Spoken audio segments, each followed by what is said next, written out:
U.S. intelligence officials are warning that Russia may be on the brink of launching a wide-scale invasion of Ukraine.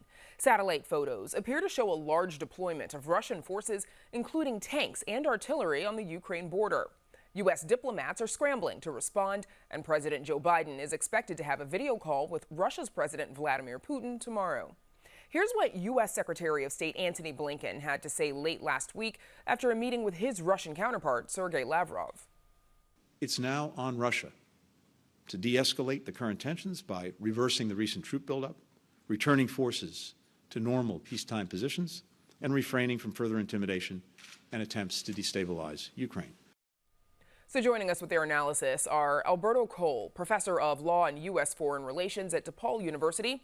Cole is also a former principal deputy assistant secretary of defense. And Cecile Shea, a senior fellow on security and diplomacy at the Chicago Council on Global Affairs. Shea served as a U.S. diplomat for over 2 decades, and welcome both of you back to Chicago tonight. Cecile, let's start with you, please. What is your assessment of Putin's intentions here? Do you think this invasion, there is an invasion likely, or is this just brinksmanship? So, one thing I've learned is that it is very hard to ascribe rational thought to Putin's decisions. Some of them tend to be based on doing things just because he can. It's the old tactician coming out from his KGB days. And sometimes he makes decisions seemingly just because he's a bully, which again comes into the he can.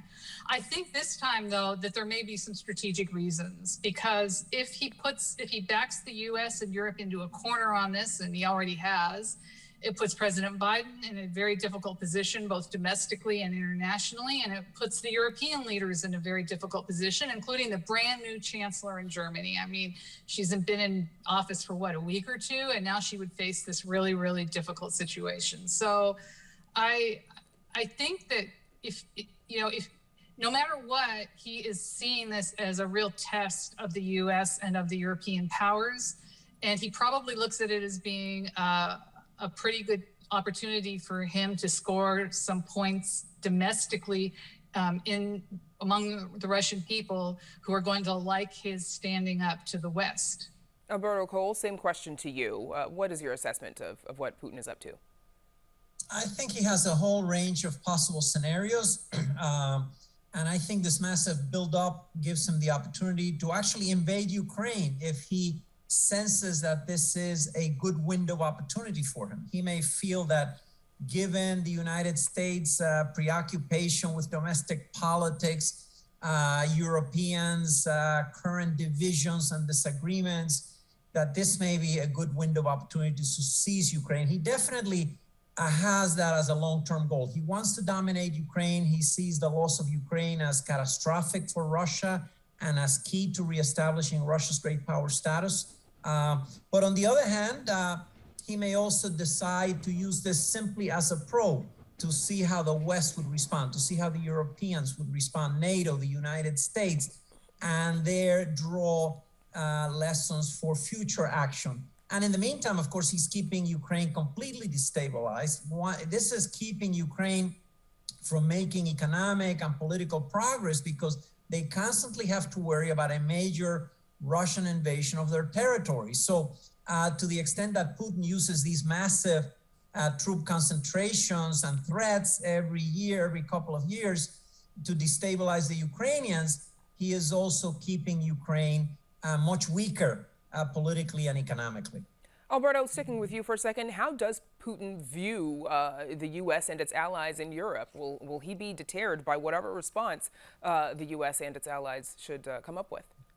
Well, it depends on what it is that we threaten him with responding to. And I think that there should be 2 tracks here. I think that in public, it's okay for the allies and for the United States, for President Biden to talk in general terms about making Russia pay a very high price.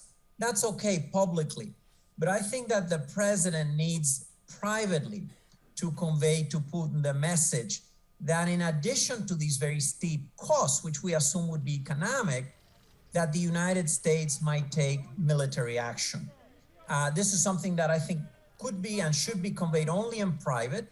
It doesn't involve use of U.S. ground troops by any means, but the United States, certainly in case of a Russian invasion of Ukraine, could supply the Ukrainians with certain types of military technology, particularly more of the Javelin missiles, which the Ukrainian military already know how to use, to make a Russian invasion militarily very costly and messy. And that might be enough to deter Putin. I want to make it very clear. I don't think Putin is going to be deterred solely by the threat of economic sanctions. I think that he believes that he's prepared to pay a very high economic price. And after all, Russia right now is looking at a world in which its chief exports, particularly oil and gas, are going to be in greater demand to the extent that Western countries try to de-emphasize the production of oil and gas. This creates a massive opportunity for Russia to increase its exports. So, Cecile, how then should the U.S. and its allies in Europe respond? And if Russia does invade Ukraine, does Ukraine have the capacity to resist? So to answer your second question first, it ultimately would not be able to completely resist, but it would be a very bloody war. Make no mistake about it. This would not be a one-day done deal. And there would quite possibly be a cost to Putin inside Russia if there were a lot of Russian casualties. And it's very likely there would be a lot of Russian casualties in this kind of an invasion. To your first question, you know, what can the U.S., what can our allies do? We're going to have to make some decisions. I think that these are discussions going on with our allies right now. Do we act as NATO or do we act as individuals? I would tend to think acting as individuals would take away one PR weapon that Putin has, because he's saying he's doing this because he's worried about Ukraine possibly joining NATO. Well, let's not have NATO defend Ukraine. Let's have some individual Europeans or the US. I agree with Alberto. I think that there are actions that we can take to shore up the Ukrainian military, both secret actions and public actions. And I do think that we have a lot of stiffer sanctions that we can place on the Russians, but it's very hard to make those stick if the Europeans don't cooperate. And what we've seen the last 5 or 10 years is the Europeans are reluctant to cooperate on some of the sanctions that are going to mean higher fuel prices for them from Russia. I just want to say one more thing.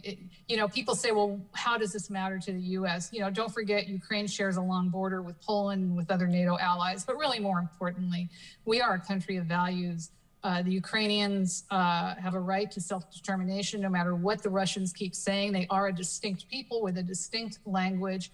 They only have a long history tied to Russia because the Tsar and then the Soviets kept annexing Ukraine.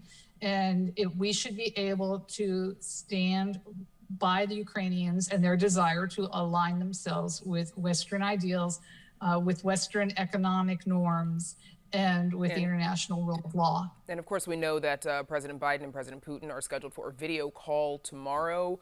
More news on this as it develops, I'm sure. Meanwhile, my thanks to Cecile Shea and Alberto Cole for joining us.